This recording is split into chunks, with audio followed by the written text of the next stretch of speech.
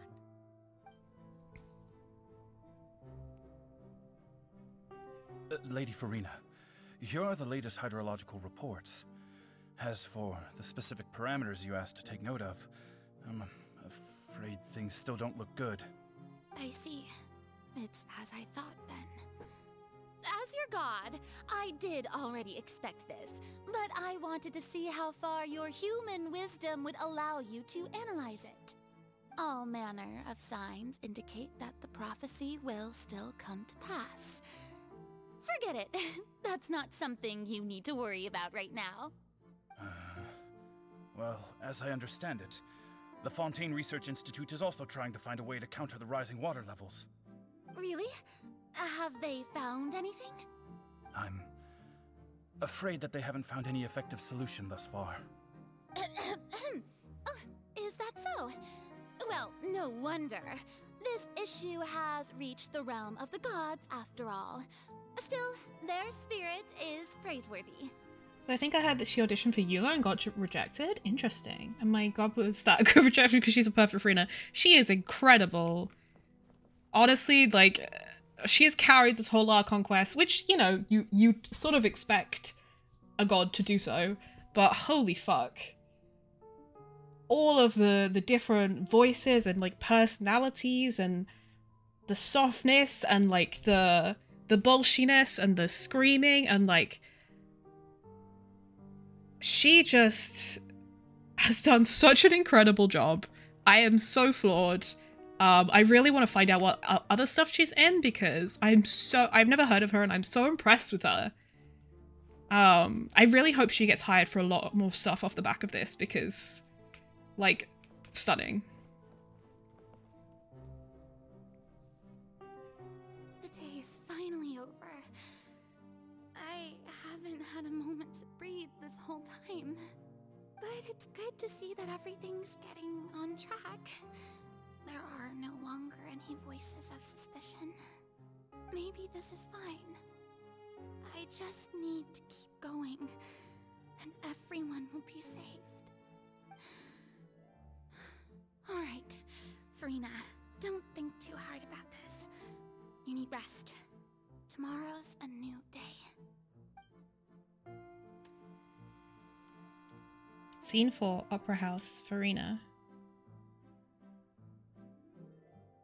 Lady Farina, here are the new trial reports for the latest cases, as well as a summary of the follow-up. There'll be no need for that. I've seen them already. There's no need to go back over scenes I've witnessed in person before. Lady Farina, I've waited so long for this chance to see you in this manner. Indeed, my dear, loyal citizen. This joyous moment is an honor for us both. Lady Farina, We're detecting significant hydrological anomalies near Poisson. Understood. Keep monitoring. Keep me informed should anything come up at the Institute.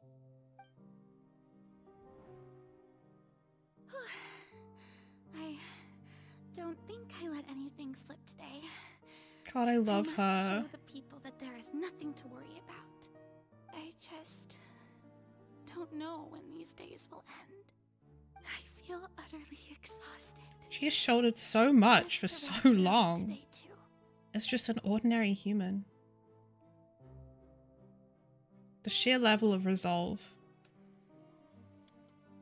Scene 5, Opera House, Farina. I'm amazed that she didn't break.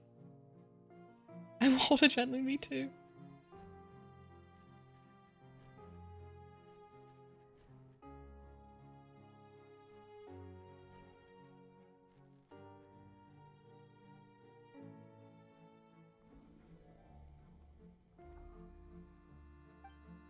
Scene 182,375, Opera House, Farina. Lady Farina, it's like a dream being able to speak with you up close like this.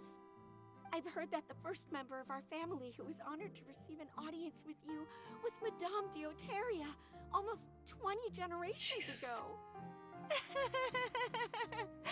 And what a fine family yours is indeed. It brings me great joy to meet such a faithful believer. A descendant of a line most ardent. She sounds like she's about to cry. Surely you exaggerate, Lady Farina.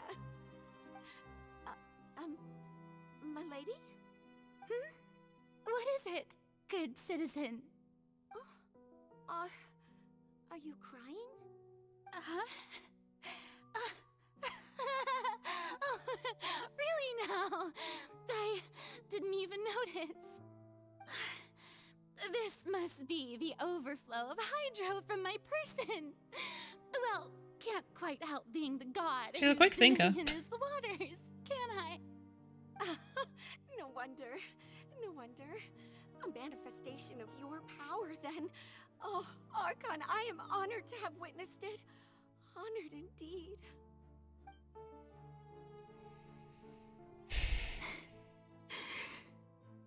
The way she's becoming one of my favorite characters in this game.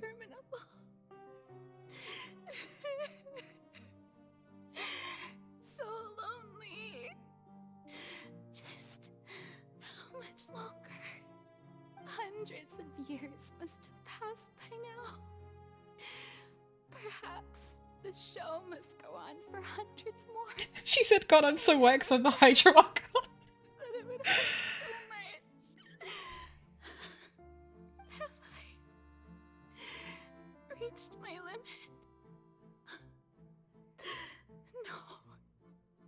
Perhaps I reached it long ago. Today I didn't even notice my own tears. I want to tell someone, anyone, about this. But would that not destroy all I've done so far? I've conducted so many investigations across the centuries. But there's not even a sliver of hope that we might break the prophecy. All I can do is keep heart. This is why I really want her now. I must maintain this act. It is the only way to save Fontaine. Please, mirror me. You have to succeed. I'm surprised that Focalor didn't give her guidance at various points. Scene 182,376, Opera House, Farina, and...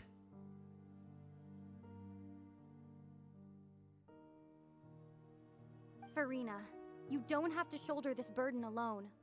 Although I don't know what you might be keeping from everyone, your people are more than willing to share your burden with you. That's my voice? Is this scene from when we were within that giant magic box? This is great. I didn't think that this scene would replay in her inner world. Surely I'll find out what she wanted to tell me. My burden. That's impossible. It was fated right from the start that this would be my duty alone. But even if your burden doesn't need to be shared, you can still choose to confide in someone. Just share it with me. I'm what you'd call a witness. A witness? Yes, I've heard that you came to Tevat from beyond the stars, yes. In other words, you never belonged here. And if Tevat is, in its entirety, a show on a stage, then you're just a spectator. So that's why she thought she felt safe enough to tell us. If that's the case... Really getting that bag this patch, I know, right? Finally getting voice lines. Right. I could confide in her, couldn't I? But if things don't play out as expected, the people of Fontaine will be the ones to pay the price. No, Farina, you shouldn't be selfish. But what if it's really alright? Farina, you've worked so hard for so long. Surely it would be okay to put yourself first for once. Just this once. Is it such an outrageous thing to do anyway? To find someone in whom you can confide your frustrations and sorrows? Surely it could not hurt. If you let this opportunity slip through your fingers, it might never come by again. Think about it long and hard.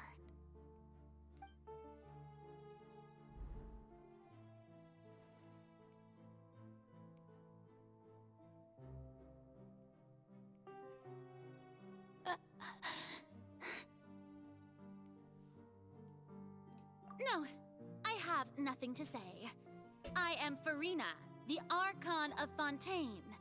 Everything will surely get better. She decided against it. All you need to do, dear spectator, is to witness my performance until the curtains fall.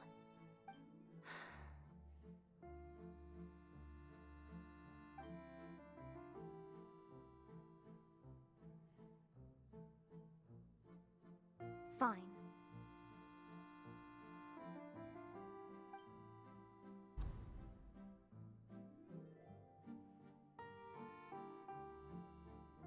So even Farina doesn't know the truth? You've never once let her in on the full plan? Yes, it had to be done. To deceive the heavenly principles, you must first deceive yourself. She did very well. If she had let her resolve falter even once in these 5 centuries, Fontaine would have been doomed to the most tragic fate. It seems that trusting humanity was the right decision. Feel so bad for her.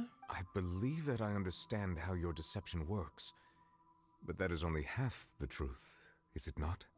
How would you build on this foundation to save the people of Fontaine? That is the most important thing. Ah, good, good. Of course, the Iudex of Fontaine has pinpointed the crux of the issue. I'm sure you've long sensed that the Oratrice is no simple machine, yes? Does the Oratrice house her? I suspected that it had its own consciousness. And Lenny did mention that he heard a human voice within the core chamber. It now seems that that person was you, hidden within the machine all along. Am I right? And so within her is the Gnosis? I became one with the Oratrice, taking Fontaine's Gnosis with me. Yes.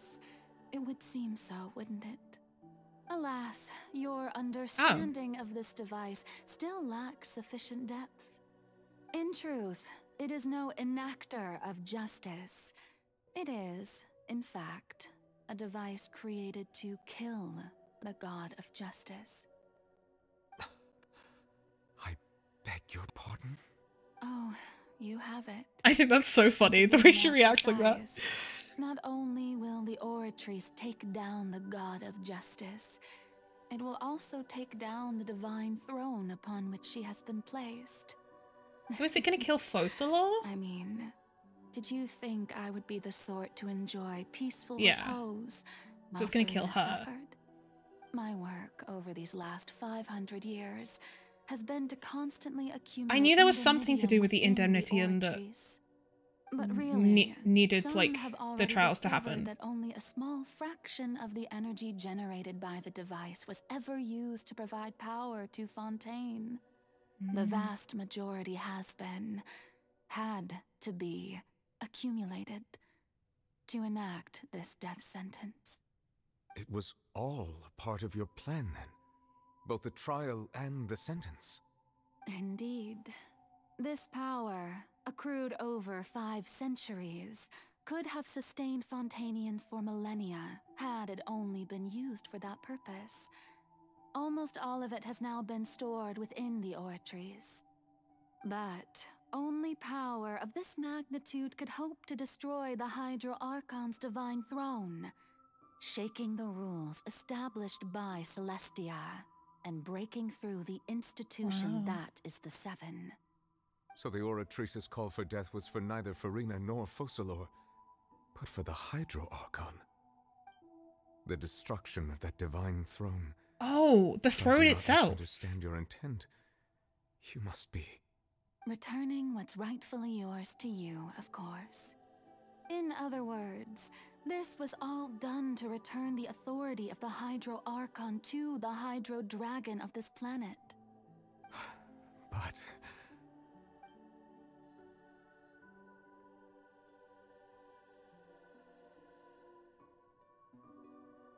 Oh, what? Getting sad again, are we? The authority of the ancient dragons shall soon be yours once more, O Hydro Dragon Sovereign. And this is the face you make. All you've done throughout the years is just so you can sacrifice yourself at the very end. I've never quite seen it that way, you know. Even now, I'm quite pleased at how She well served her my purpose. deception worked. Is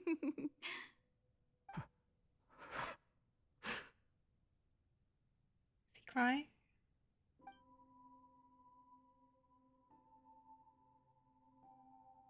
Hydro Dragon,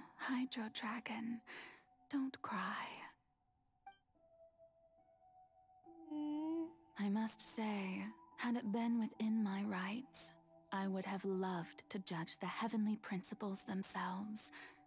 Were they not guilty of essentially the same crime? Egeria stole the power of the primordial sea. I love that you're And just having a the mental principles breakdown. Stole the power you ancient dragons possessed. I, for my part, am the god of justice. And is it not just that your original powers should be returned to you? Speaking of justice, I have always believed that justice lies in the process of pursuing human existence itself. So, if the theft of the primordial sea's might was Fontaine's original sin, then, leaving matters of procedural right and wrong aside, the descent of the Fontainians as humans and their right to exist in this world would be Fontaine's original justice. In other words, existence was Egeria's justice, and to me, justice is the continuation of that existence. Is she gonna turn them into like humans Defying proper? the prophecy and ensuring that Fontaine's people shall live on. That should be the justice enthroned over all others. At this point, we, whether it be myself or all other Fontainians, have shouldered the burden of this sin for far too long. Iudex Nervilette, the highest judge in our land, when you regain your full power as an elemental sovereign, what verdict shall you pass upon us? So when I was invited to the court of Fontaine to serve as Iudex, I see now that that was your idea too. She knew that he would make good decisions. I now understand the true purpose behind this position. In the beginning, I was uninterested in human existence. Huh. But these 5 centuries of living alongside them have gradually brought about mutual understanding between us. And I have even attempted to feel as they feel. You are a devious one, Focalor. Things being as they are, surely you know that I could never declare them to be guilty.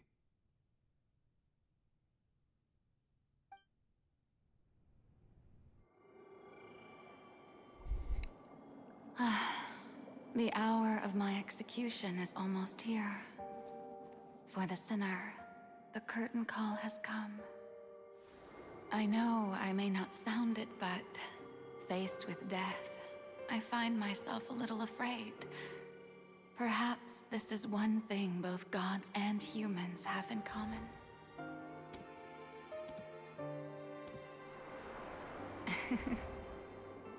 Farewell, Nervalette.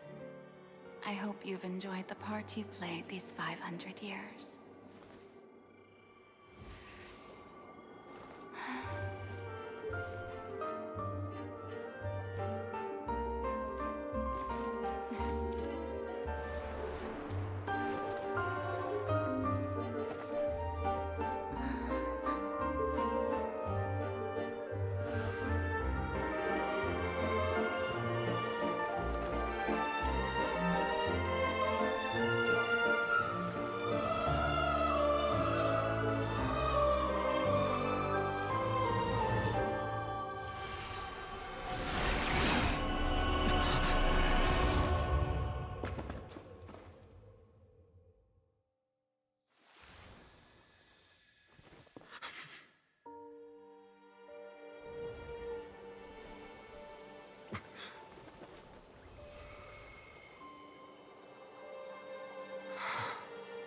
Is that the representation of the Gnosis? And the Gnosis killed her, maybe?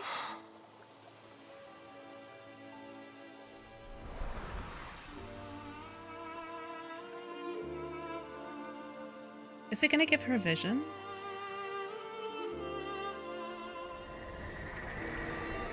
Thank you, Farina, for all you've done.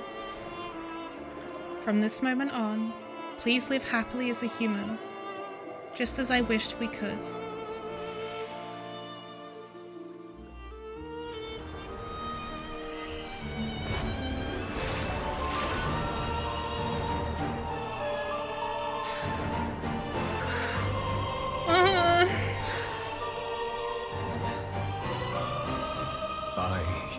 Nervalette, hereby declare, people of Fontaine, your sins are forgiven.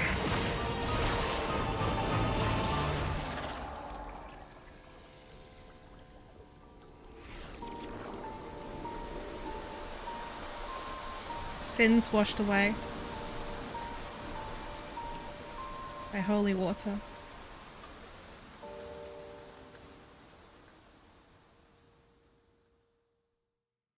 So Nivea is Jesus.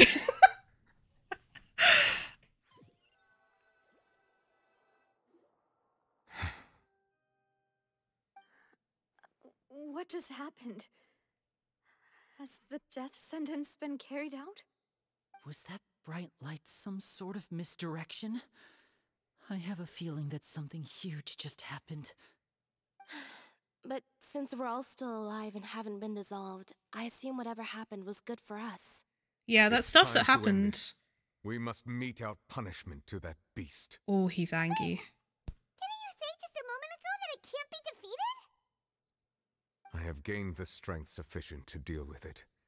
That must have all Through happened in a split certain second. means, I now have the ability to separate the power of the primordial sea from that creature. We should seize the opportunity to pursue our quarry.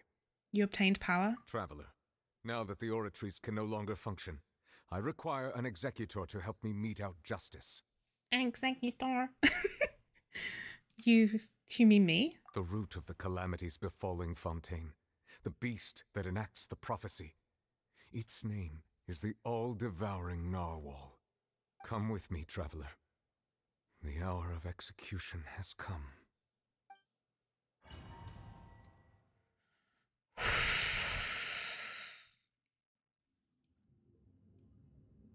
I love how there's just Miko standing there. Because she's first in my party.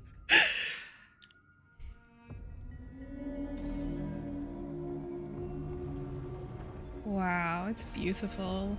We're going to execute Oh! it? But how are we going to do that? It's huge! I pressed the wrong button! I've already done my best to separate the power of the primordial sea from the wave. Considering the size of the beast, I cannot reach the power source. Unless we can find a way to attack it from within. I shall share a part of the ancient dragon's power with you. We shall look for an opening together. I can feel the sorrow turning into hostility.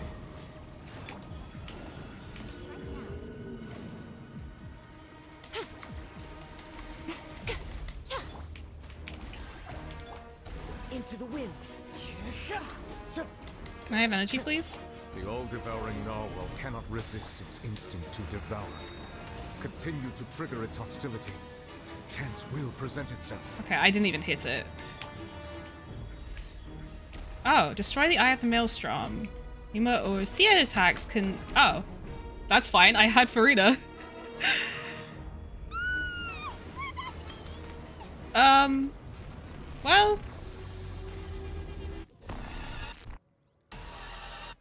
Why is there a hole-looking thingy over there? It looks really scary.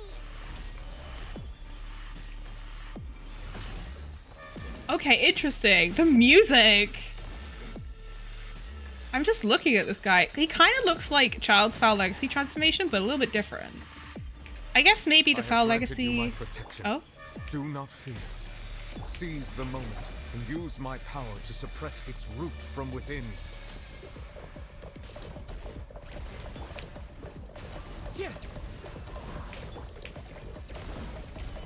Right now. Emerge. Right here. Yeah, I guess it's supposed to be, like, Child's Foul Legacy transformation, which I guess is like an abyssal creature, and I guess he based his Foul Legacy appearance on an abyssal creature.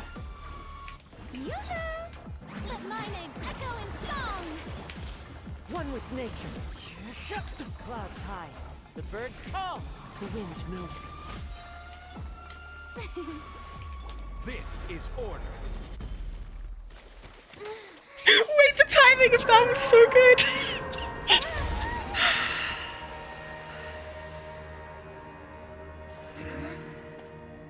The cane coming out.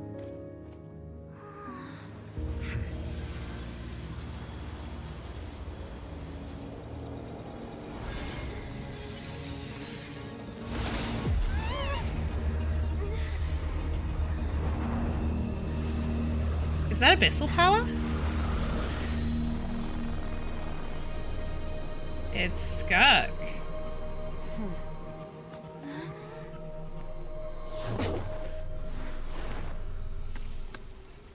She just threw Child through there. Ma'am? Thanks for helping with the cleanup. It should have been my job, but...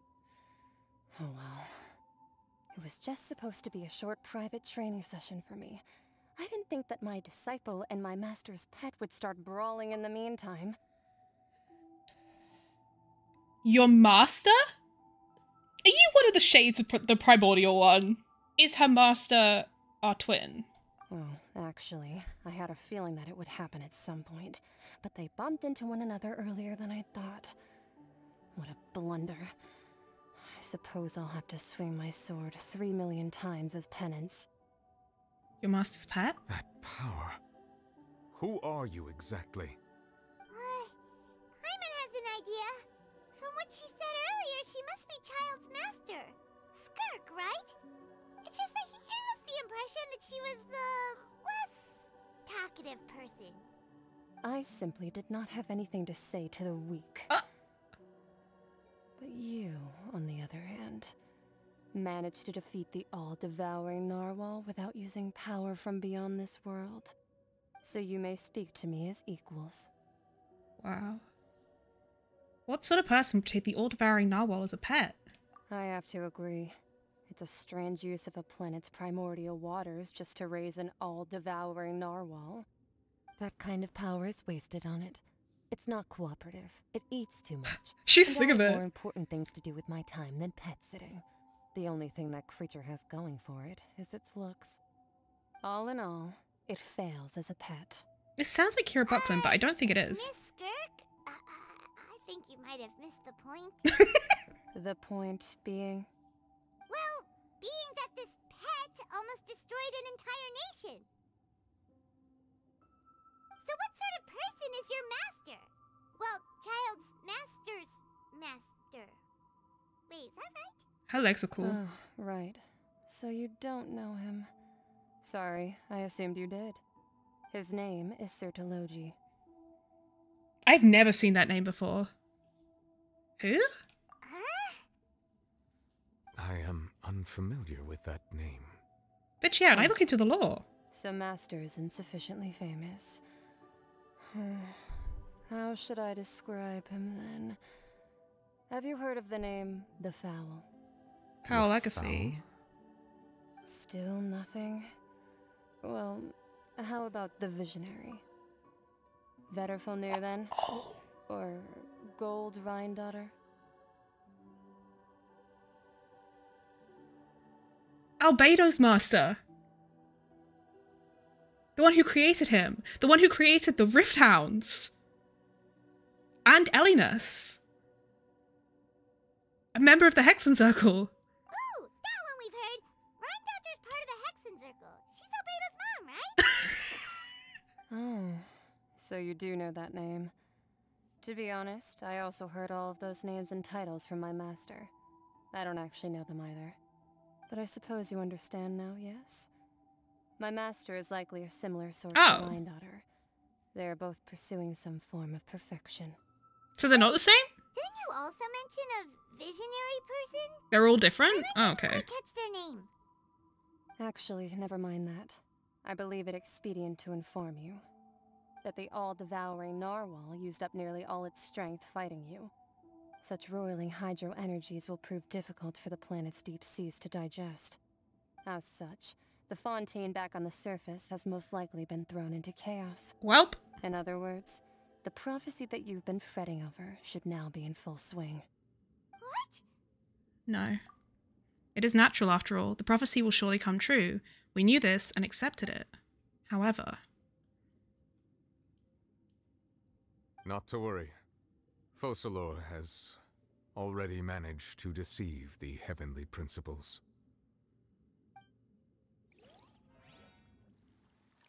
In the end, the people will all be dissolved into the waters, and only Farina will remain, weeping on her throne.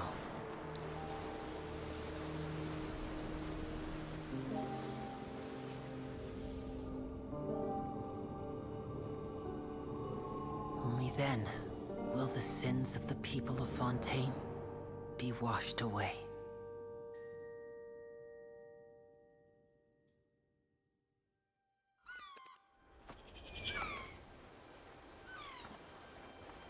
Wriothesley's Ark? There's no way that has enough space for all of the people of Fontaine.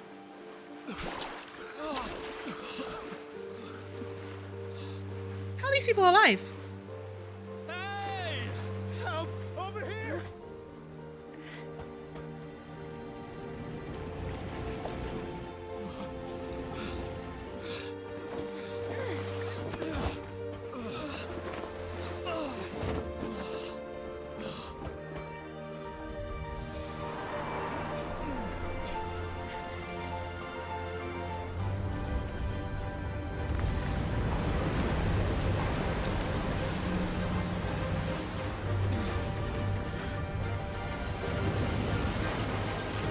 That's Wriothesley's ship, right? Yeah. All hands initiate emergency rescue. Oh, this is so cool.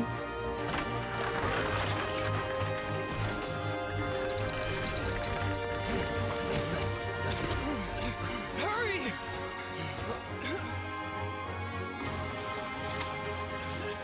What about disabled people and children? Like babies.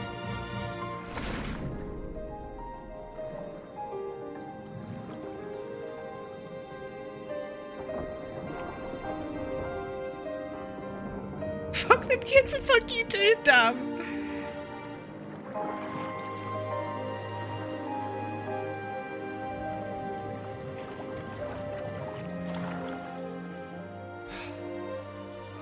Look! The water's receding!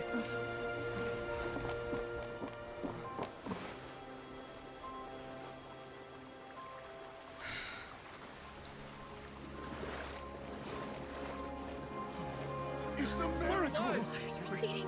We didn't dissolve. The prophecy was wrong! The prophecy was wrong!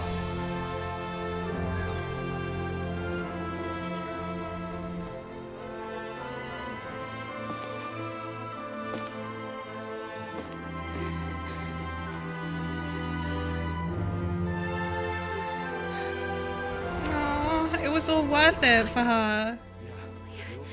We're safe. The prophecy was wrong.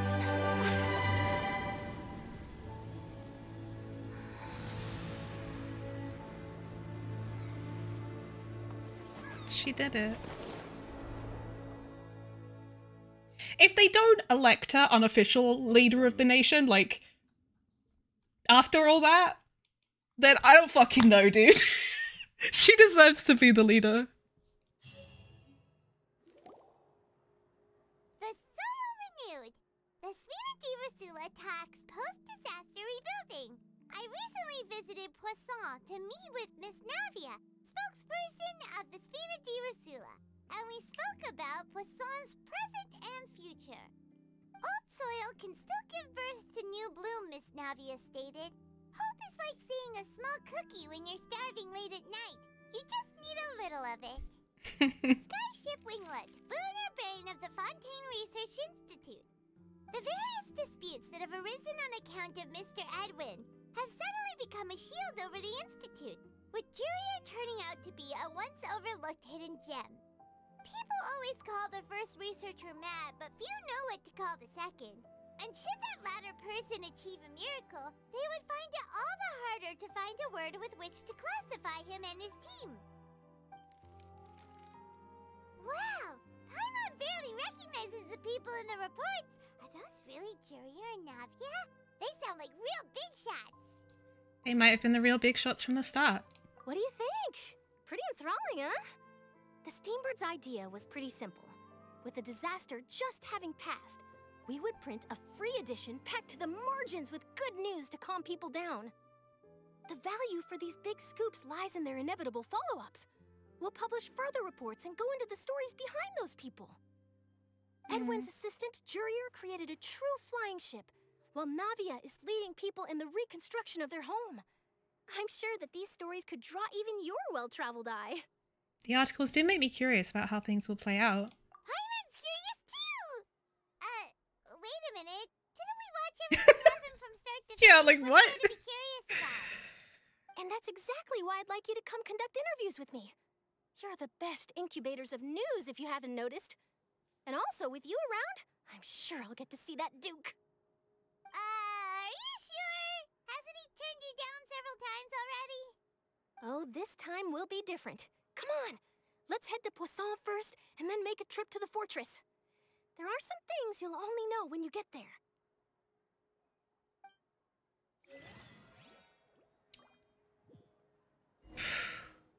Tears among the stars. A drop of water obtained from within the colossal beast who coveted the primordial sea of life. A philosopher in the faraway ancient world once posited that where there is life, there is death. Naturally, where there is death, there is life. If not, then the fleeting light cannot resist the eternal darkness, and all withers into nothingness at the end of time. The rules among the stars dictate that nature must be conserved, but the laws of the universe have never been conserved. In a sealed box, destruction always overpowers new life. Millennia upon millennia of prosperity are but an instant in a span of billions of years. The greatest of achievements, the proudest accomplishments, in time all will tarnish, decay, dissipate, and ultimately fade into oblivion. Thus there are things floating in among the stars, once adorned with countless prestigious titles from innumerable civilizations, shedding tears for their ordained demise. Their tears stream down, out of desperation, out of hope, because all desperation and hope alike will be utterly extinguished along with the innumerable stars. Their tears stream down out of sorrow, out of joy, because both will eventually scatter into the cold, dark, endless void. Every tiny yet beautiful silhouette and every moment worth remembering will fade with time, even stars. And then there are these so-called gods that are determined to save everything worth saving and devour everything that should be devoured. Until the end of time, until the sea of stars recess into nothing but dying embers, until a newborn world moves for the first time in the stomach of the whale. There will be no more sins, no more sadness, and no more tears, because everything died with the ancient stars. Is that a Fatui, remember? Navia! It is. Oh, it's you. What brings you all here? Hey, we're just having a look around. I'm here to update myself on how things are going here. Oh, the Fatui are here too. Nothing happened at all. Yeah, fair. This is Mr. Garunt Snezhevich. He represented the Knave in sending us a large amount of supplies, and is helping with our work. We've met a couple of people of that name. Are hard at work as well. Snezhevich. Thanks to everyone, work is progressing nicely. We've lost a lot of people, but we're moving forward. That will have to be enough. Hello, Miss Charlotte. I'm a big fan of yours. I especially like that article you wrote last year about Fontaine's stray cats. Oh, But that's if so you don't funny. mind, could you not emphasize our role too much in your report? It's not charity we're doing here. We just happen to share the same interests as this. They're trying to keep like the scary organization Simple look. as possible. Or would you be willing to feature as friendly neighbors? That would be fine. Thanks. Oh, you're back too. How are things? We finished laying down the construction materials. It'll be another hour before the workers are able to go over there. Actually, Well, her reputation's greatly risen after that whole duel business with Miss Farina. So she's here in Poisson to wait out the heat. She's so sick of it. All right. She really came here to help me out. There's too much to consider in the reconstruction of Poisson. The Spina has need of more decision-makers. And, well, I do already happen to be connected to Mr. Callis. In not the best way. Just a moment. Do you mind me asking a few questions? You know, about how you felt before the duel, about what it was like facing down a god. There's lots of exciting material there, I bet. Forget it. I'm sure you can find a better theme than that, Miss Charlotte. I see you're the same as always. Couldn't you do me a favor, for Navia's sake?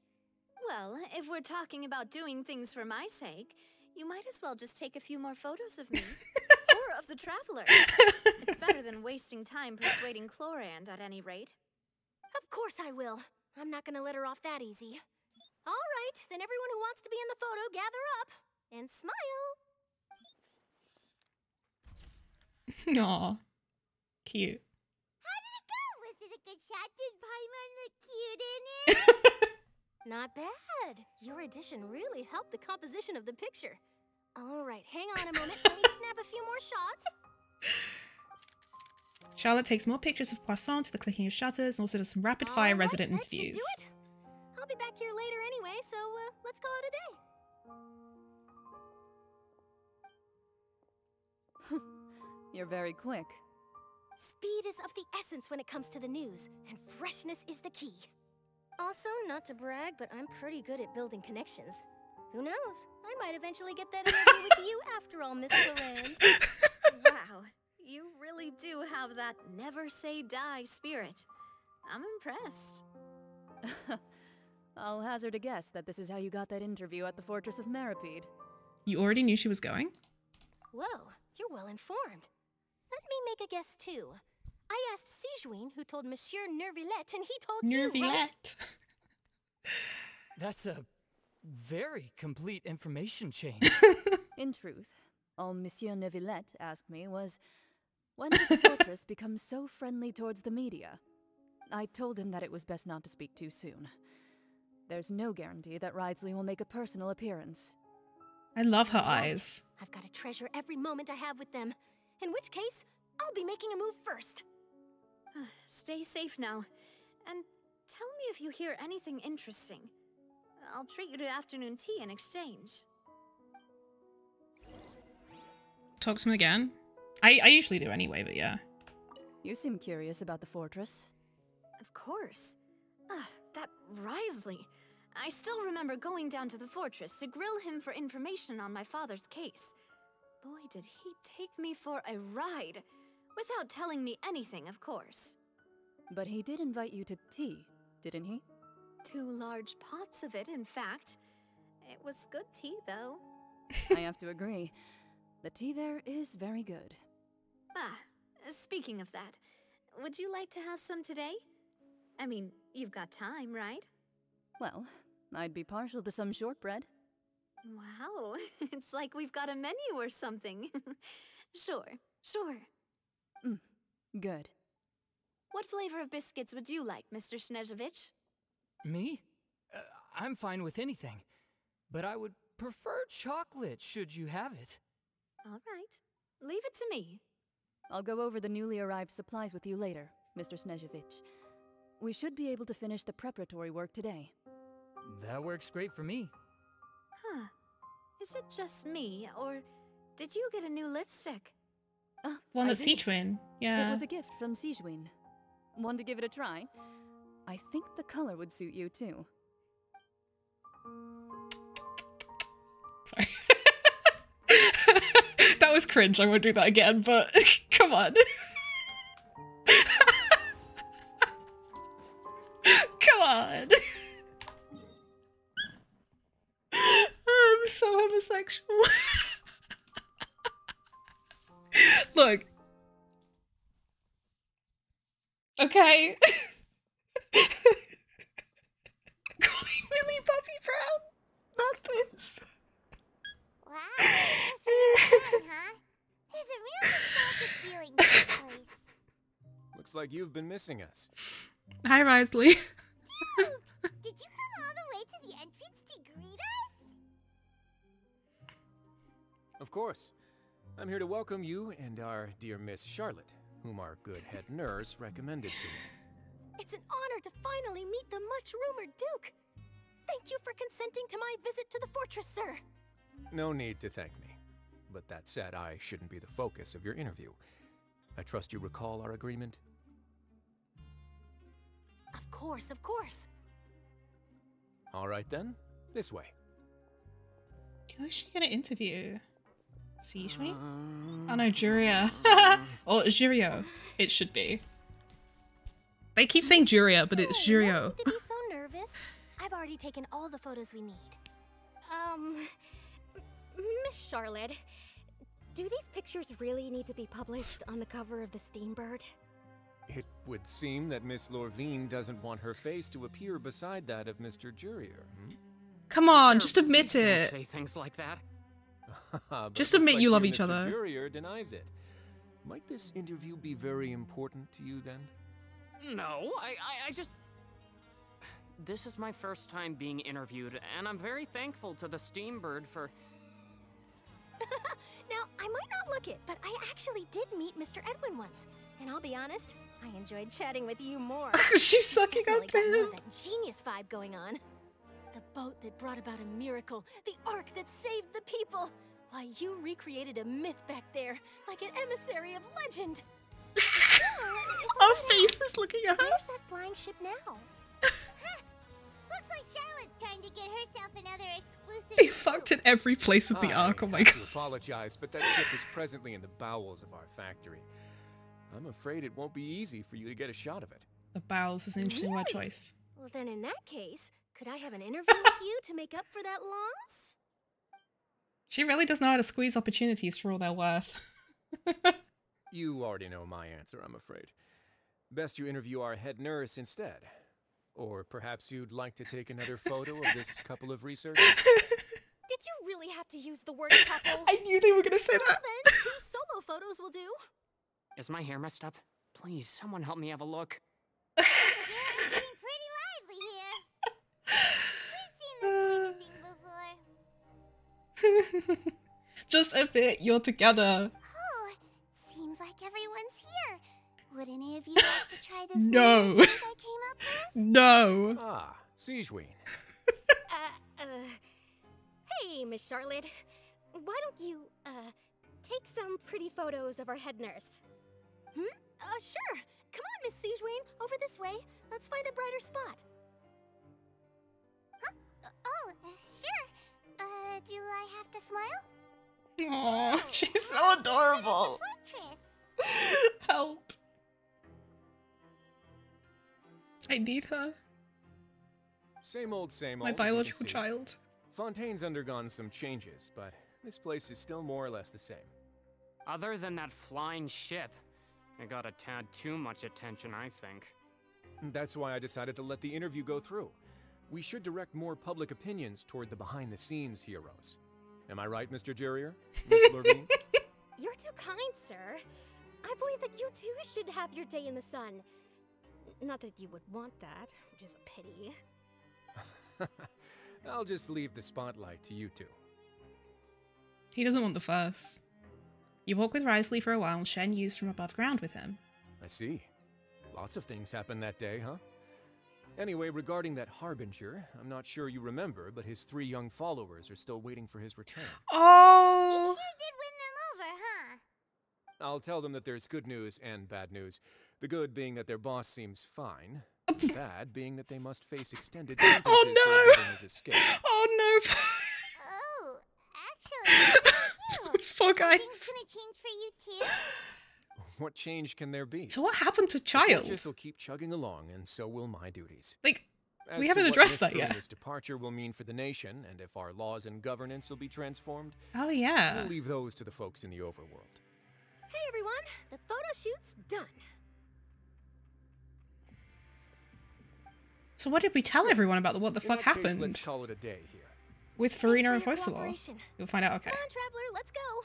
I'm just impatient. There'll be a next time? Maybe. Who knows?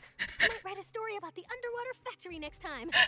Until then. Everyone is so both sick of Charlotte Last stop, and the docks. like terrified of her. Oh, you know, I'd love to see you in one of Charlotte's photo shoots one day. Is that really necessary? Our line of work doesn't really require much photographing. It's precisely because we don't need the picture that they'll have value as keepsakes. You don't really look all that opposed to the idea, you know. Maybe I'm just happy that I managed to once again avoid the spotlight. I think this interview went well either way. Yes, you successfully kept prying eyes away by using Mr. Jurrier and Miss Lorvine as shields. Very good. They have You more should be secrets to happy for them. hide. They have a bright future ahead of them. I feel like he has more secrets. Maybe those magic pockets came in handy. They really are here! How did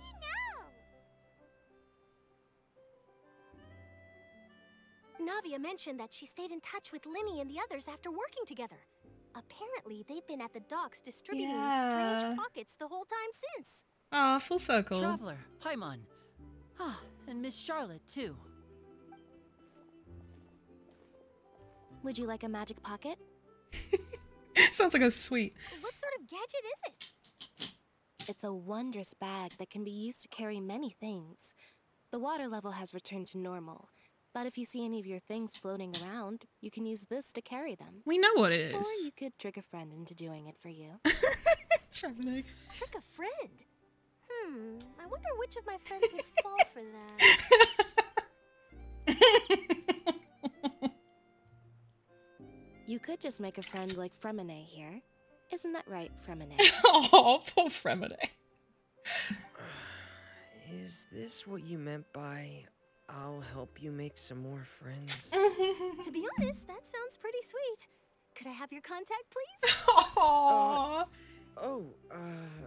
Sure.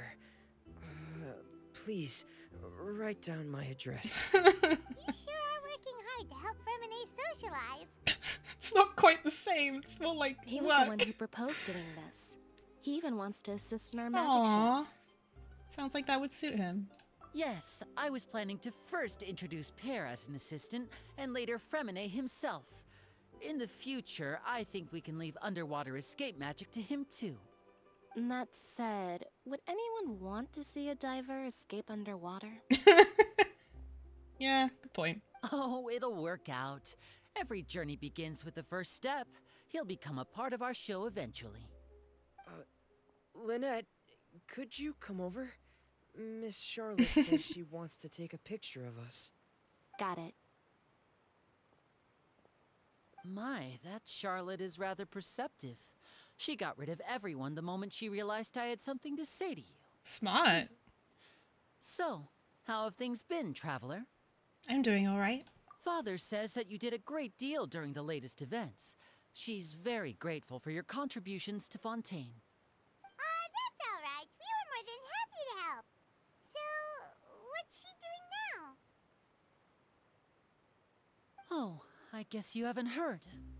Well, after Lady Farina left, Father and Monsieur Neuvillette opened negotiations, during which he gave Fontaine's gnosis to her as a diplomatic gift. A diplomatic gift? A gnosis? He gave up his dragon authority? Unless he just gave her an empty casket. Yes, I was quite surprised at first myself. But when I thought it over, there were actually a number of things going for it. It could have been done as an apology for the incident with Lord Child, or as thanks for his help in tying the all-devouring narwhal down. Furthermore, Father did also lend significant aid to Fontaine and Poisson. Well, that's true, but this is a gnosis we're talking about. Doesn't this seem a bit irresponsible? Does he I lost would his draconic agree, authority? But I've also heard that it seems that Monsieur Neuvillette has had a significant change of heart regarding the matter. So there's some reason for this that only Neuvillette knows about? I suspect you'll have to ask him about that yourself. Ah, yes, speaking of which, I did see him strolling around the entrance to the Fortress of Meripede a while back. Oh, the opera epic quest. Isn't he real busy and stuff? Paimon didn't think he'd have the time for that. But back to the topic. The gnosis was given to the knave, right? What about Child? They say that he's returned to Snezhnaya to recover from his wounds. I hear that the recent disaster really did a number on his health. Yeah. I'm surprised he's not fucking dead. The amount of, like, energy and toll that Fell Legacy transformation does on him, and also the fact that he was, like, fighting that whale for so long. Like, I'm surprised he's not dead. And also, how the fuck did he get there? Like, she just threw him out of the abyss, I guess? I don't know. Well, I guess I can now call him one of my war buddies. Yeah, I guess he almost caused... Well, he tried to cause a genocide in Lille. And now I guess, like, he's saved Fontaine. So I guess he's made up for his transgressions, perhaps. I think it's also interesting that both major Archon quests that he had to do with were related to sea creatures and a flood. That's true. When you think about it, we've had loads of run-ins with the Fatui. To think we'd be allied with them this time. Yeah, So they're a large shocked organization. by such a simple switching of sides? I was really hoping we'd see her again.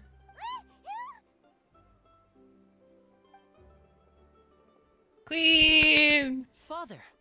I'm surprised we didn't see more of her in this quest, actually. Well, what do you know? Come to the docks to see how my children are doing and meet the traveler by chance. Please do not pay my accomplishments in Fontaine too much mind. I would have done them regardless. Are you going to take the gnosis back to Snezhnaya? That is our duty as harbingers, yes. Don't be too preoccupied with sides. The goal of the Fatui concerns not a single place or person, but the entire world. With such a grand goal in mind, it is inevitable that we must wear many masks. Switching my masks is something I've always done. That's interesting because the Fatui are based on the Commedia dell'arte, which is a form of Italian theatre that involves masks. So this idea that the Fatui contain multitudes and are capable of playing many different roles. It's interesting. Will you keep to your position? Well, that depends on many things. No one truly knows what the future holds. What good is honesty if you can't rely on it forever? As for you, I very much look forward to our next collaboration. Good things cannot be achieved alone, and you've proved yourselves to be great partners. Actually, I just remembered something. Please help us deliver this. A vision? All right. I'll remember to return it. Thank you for keeping it safe for him this entire time. No problem. Please fuck me. What? Who said that? And that's a wrap for me. Huh? You're... Greetings, Miss Journalist. Hello. If I'm not mistaken, there are diplomatic channels I'll need to report to take a photo of you. That is correct. So forgive me, but I will not be able to serve as a subject in your article. However, feel free to write as much as you'd like about our dear magicians and our upcoming rookie talent. I will. The sea Damn, breeze Charlotte is respects quite it. pleasant. I shall continue my walk while the weather remains so agreeable. Farewell. Farewell, Father. Oh, she has such an intimidating presence. I didn't even dare Yeah. to take a picture. Thankfully, I've already wrapped up all my pre-scheduled interviews. Thank you all. This'll be more than enough for me to write about, I'm sure. Don't be too nervous. Why don't you take a magic pocket before you go? Here, Traveler, Paimon, you take one too. To move things about? That's right. Funny. I was giving out magic pockets when we first met too. And what do you know? I'm doing the exact same thing right now. So many things have happened, but the pockets are still the pockets. I guess this must be life. We will all follow our own paths, and serendipity will lead you to your fated friends. All right then.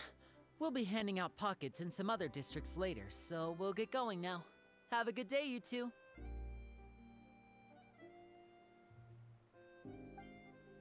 Well, guess we sent Charlotte off. Shall we go see how Neverlette's doing? As long as he's not so busy that he doesn't have time to chat anyway. Presumably, he'll tell us more about what happened with Farina. The entrance to the fortress! Ooh, he really is there! Indeed.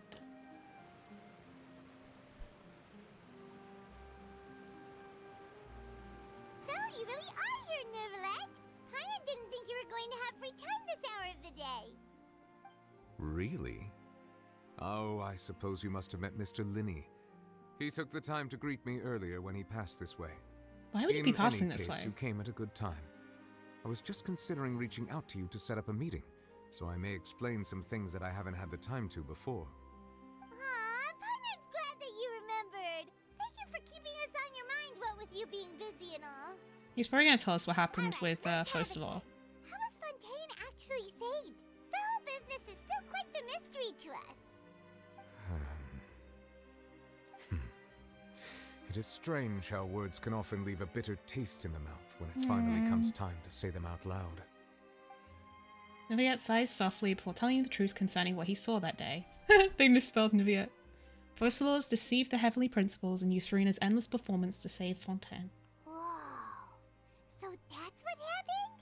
I only saw Farina's part myself. Focalor destroyed the divine throne of the Hydro Archon and restored your power to you, transforming you into a fully fledged elemental dragon sovereign.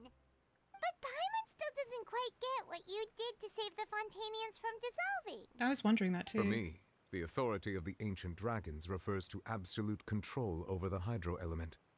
Fontainians were incomplete humans born of Egeria's use of the power of the primordial sea, with constitutions similar to that of mimics. But so long as those primordial energies remain within them, I could use the ancient dragon's authority. So he's to made grant them into real true humans. blood, after the fashion in which life was first brought into being on this planet. In other words, when I gave my verdict, Fontainians became true humans, and thus would naturally no longer be dissolved by water from the primordial sea. Focalor must have counted on you to make that decision as well. Your verdict was the key to making the prophecy appear to have come true while saving everyone. You could say it was at that moment that the Fontainians were finally truly born.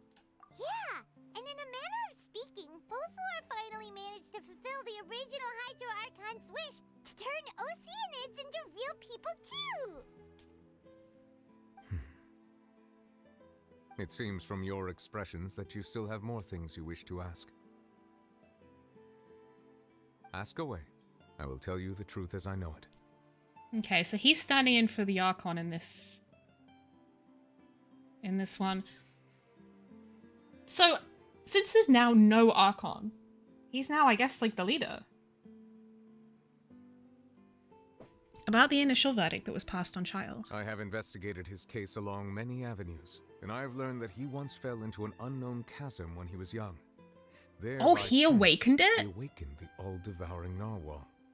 But whether it be by sentiment or reason, that should not have been enough to consider him the root cause of the disaster. Yeah. At most, he would have had tangential liability.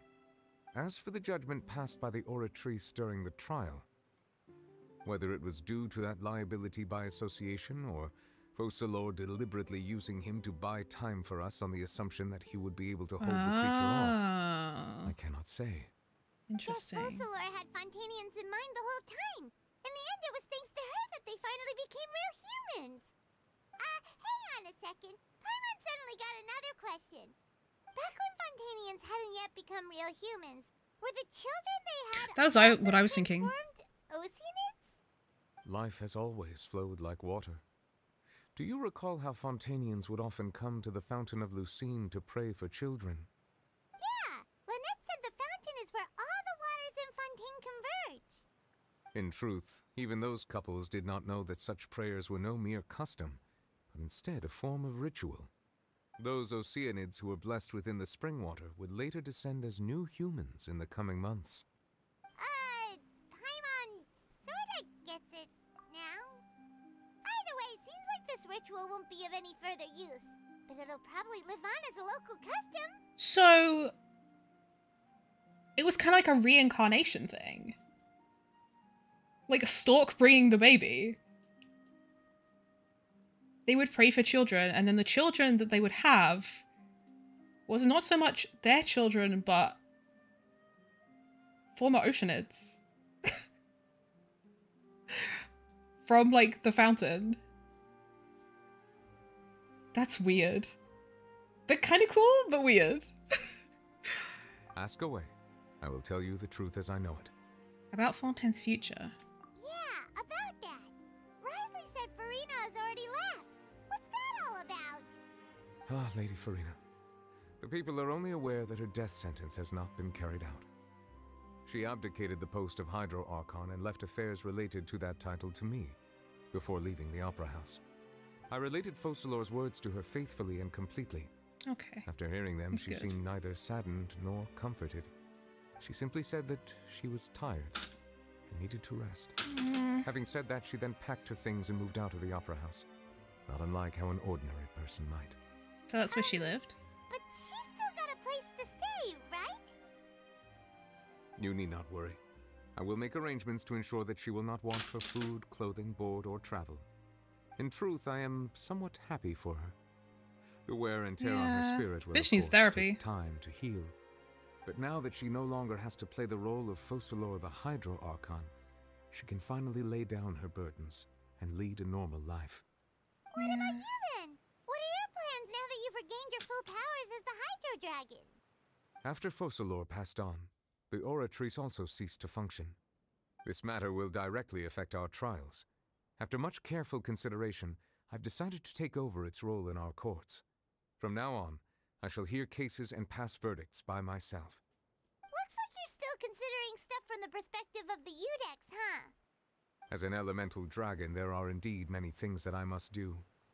But this power and this duty, in a manner of speaking, you could say that both were granted to me. As such, before I attend to my other responsibilities, I must first and foremost continue to serve Fontaine as its highest judge.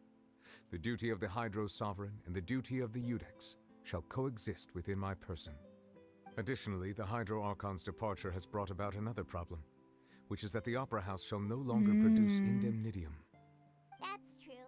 That power was derived from the people's faith in the Hydro Archon, wasn't it? Yeah. Wait, but the various mechs and machines in the city are all still okay. Oh, that's true. Where are they getting their energy from? As I am now, I have full command over New Musia, and it can serve as a complete substitute.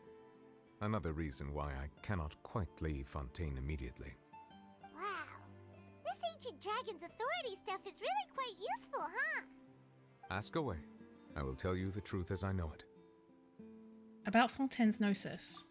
Oh, that's right! They say you've given it to the knave as a diplomatic gift or something! Leaving aside their intentionality, the two Fatui Harbingers have indeed Yeah. done much for us during this crisis. Yeah, they have. Their sole remaining goal in Fontaine, at least at this point, would seem to be the Gnosis. The Oratrice has ceased to function. The Hydro Archon's divine throne is now no more, and I do not need the Gnosis. I thought you did in order to become a full As such, dragon. it has lost all meaning for Fontaine. But fair. If the Fatui have impure designs, then we might as well accede to their request now, and avoid unnecessary conflict.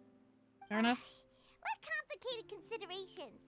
Paimon thought you were just giving it to them out of gratitude to the knave and as an apology to Child. Ask away. I will tell you the truth as I know it. About the next stop on my journey. You will soon be heading to Natlan, I presume. I'm afraid that I have little talent as a travel guide, so all I can do is tell you what I know about that land. I'm listening. As far as I'm aware, Natlan can be said to be a nation of dragons. A nation of dragons? You mean like you? No, I suspect that I would not find myself welcome there. Unlike ancient dragons such as myself, the dragons of Natlan have undergone long years of development and evolution. Large numbers of them have entered a form of coexistence with humanity. Natlan is also the nation of war. War ravages those lands like an undying flame. There is one other piece of information I got incidentally from my negotiations with the knave that I believe may be useful to you. Interesting that it's Natlan, the not harbinger known Natlan. as the Captain has thrown his hat into the endless ring Yeah, of war. we found that out from the event like a year ago. Tough customer. Seriously, everywhere you look, there's a Fatui Harbinger doing their thing. I suggest that you fully prepare yourself before going to Natlan. In the meantime, Fontaine's doors will always be open to you. Fucking best be. Ask away. I will tell you the truth as I know it. I have no more questions. Are we not going to ask about our brother? Hang on a sec. Paimon's still got a question about the Gnosis. When we spoke to Linny earlier, he mentioned that your attitude towards giving away the Gnosis had clearly changed. We guessed that there might be some reason for it that only you were aware of. No wonder the House of the Hearth is the Fatui's intelligence division. They are certainly sharp. So regarding this specific issue, I was just getting ready to share something with you. What is it? In truth, I exchanged some further words with that lady named Skirk after Okay, so sending he you sent us two back back. to the surface. It went something like this. Well, we're going to head topside to see what's going on. You hurry over soon as well, all right, Nervalet? What next? The all-devouring narwhal isn't here, so I'm no longer getting any interference. I can finally catch the scent of your power, what it's made of. Ma'am? It is the authority of the planet's primordial dragons, but with something very similar to a god's curse mixed in. It's quite a novel blend. I'm sure I've encountered something like this before. What was it again? I do not know what you speak of. Ah, of course. How could I forget? You should have the remains of the third descender on your person.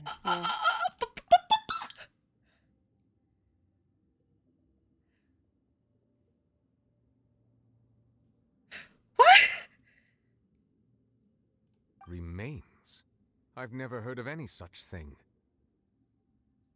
Huh.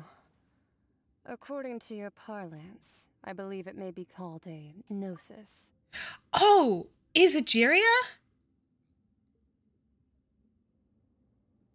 Or is it the first Hydra Sovereign? Is the third descender? Well, that much is true. After Focalor's divinity faded, she handed her gnosis to me. But I fear I have never heard of it described in the manner that you just did. I've been training with my master, the Foul, ever since I was young, and I have never returned to the surface since. So most of the information I possess, I got from him.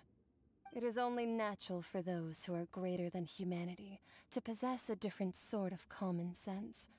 which is why there are so many problems in our attempts to communicate with humans. Regardless, you should probably get rid of objects of misfortune to prevent any disasters from befalling you. To live in itself is a blessing. But once a person dies, the bonds he once had with this world shall all turn to curses. What do you mean by that? No need to fret. These are just my... Bitch, explain! personal thoughts. And my reason for no longer wishing to return to the surface. Because you're dead? Third descender you refer to, who are they? And when did they die? Master never mentioned them to me.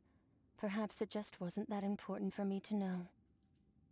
If you're interested, though, I could ask him. I'll be sure to pass the answer on to you next time. Next time? You believe we will meet again? I do. Wait. I have a disciple of my own, don't I? He can be the messenger then? That's what she told me. Whether it would prove useful or not, I wanted to pass that information on to you. The remains of the third descender? So that's what the Gnosis actually are. Paimon just thought they looked like chess pieces. How could they be a person's remains? So they're urns. All the same, assuming that there was no misunderstanding or special metaphor at play, that is what she meant to say. And she said that it would bring misfortune and that you should check it. What a way to put it. Give it to the Fatui. If she speaks the truth, then I would simply be putting Fontaine at unnecessary risk by keeping it That's here. similar to what Nahida said. She said that keeping the electrognosis... Yeah, she said that keeping the electrognosis in Subaru would lead to much disaster. So she knew. I am the fourth descender. One, that the Gnosis are related to descenders, and two, that the one who came before me has already died. I guess that you might already be familiar with this concept, but I did not expect you to be one of them. That means that the Gnosis, which are exceedingly element compatible and can even enhance elemental abilities, do indeed come from the third descender. I wonder, does your body also possess similar properties? A Weirgnosis? Like being able to use elemental powers without a vision. That does sort of count as special compatibility, right? No, let's not think about this stuff right now. No, I want to think about this stuff right now. Give me the lore. Comparing the Traveler to the dead third descender and all? Don't worry, I won't die so easily. That's what you say, but this topic still feels like bad luck. Once Child recovers, let's get some more answers out of him. Or go look for his master and get the answers that way. I too believe it unwise to make too many blind guesses when information is lacking. The same is true of being at court. Damn, read me. Alright. Whatever the case, it seems like the crisis here in Fontaine's over for now. Yes. All of Focalor's efforts were for this moment as well. But I'm Farina's. she sacrificed herself in the end as a god, and she suffered through all those years as a human. Was that really what she wanted? I suppose that would be the mystery of a god's will. Can you understand the will of the gods? I suspect not. But once in a while I too would guess that if wishes were like the clouds in the sky, they will one day return to the earth as raindrops. Life flows like water, and rain is the final answer. The water levels may sometimes tilt one way or another, but the rain falls fairly upon all. And what ultimately is the difference between the rains that fall upon all of us? So, we're not going to ask about our brother? Man, I feel sad for Farina. I wanted to see her again. Wow. That sure as hell was a quest. Oh my god. We learned so much that had gone unanswered until now from that. I felt so many feelings in that quest, and I feel sad. And it was really cool what they did. Like, it was sort of... like, it wasn't what I expected, and it... Part of it was sort of expected, but in that it was unexpected because, like, Ash had made those theories, but like, which I thought sounded plausible, and part of them did turn out to be true. But they were always like crack theories, and so I always thought like, oh, there's no way this is gonna be true. Even though like they sounded really plausible, but they ended up happening. But then there was a further twist on top of that. If we learn in Sumeru that the 4th Descender is us, then in Fontaine we learn who the 3rd Descender is, more or less.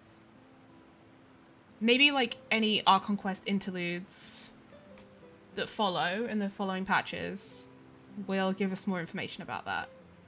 Then it follows that in Natlan, which is apparently how you pronounce it, we'll find out about who the 2nd Descender is, and maybe in Snezhnaya we will find out who the 1st Descender is. But I feel so bad for Farina. She worked for a normal human being. What resolve? What fucking resolve to keep doing that for so long, despite not knowing the full story, despite not knowing how much longer she was going to have to do it for, being so lonely. It must have taken such a toll on her mentally and physically. She kept going. And that's so much pressure to put on a normal human, even though she's technically a mirror. Might game freeze? Oh. So much pressure to put on a human, even if it's a human who was previously connected to the divine. So much pressure to put on her that you cannot tell anyone or let anyone find you out, or everyone will die. That's so much. God, what a fucking hero. I feel like she, after everything that she did, people deserve to know everything that she did for the country and what she sacrificed, everything she endured, and she deserves to be leader, or at least in high standing, like a sort of princess type figure that doesn't actually do anything but is of high status and revered. She deserves to have something for everything that she gave to the people of Fontaine.